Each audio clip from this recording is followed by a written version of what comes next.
In today's video, I'm going to teach you how to add a description to the description field in Jira. Whether you're managing software development tasks or tracking other projects, being able to effectively use Jira's description field can significantly enhance how you document and communicate work details. Let's begin by opening up a Jira issue. If you don't have one already created, you'll need to start by creating a new issue.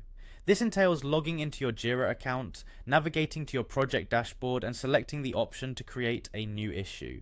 You'll need to fill out necessary fields such as the issue type and summary before you can access the description field. Once you've opened or created your issue, your next step is to locate the description field. This is typically found in the main body of the issue interface, right below the issue summary. The description field is where you'll be entering all your detailed information about the issue at hand.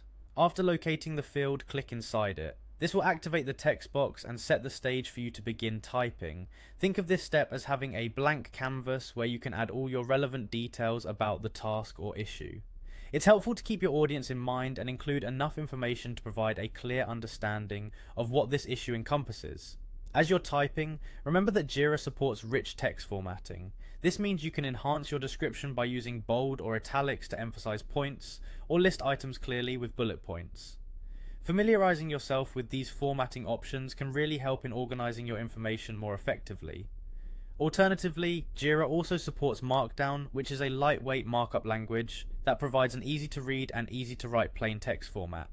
Both options can greatly improve the readability of your description.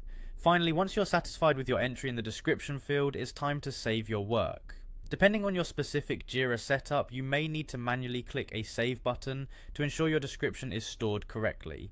In some configurations, changes may auto-save without additional input. Either way, confirming that your text is saved is crucial to prevent any loss of information.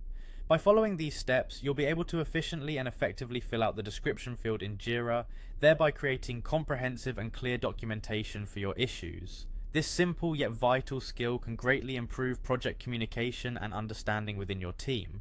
And there you have it, a straightforward approach to managing Jira's description field like a pro. Thanks for watching, and be sure to check out other videos for more tips and tricks.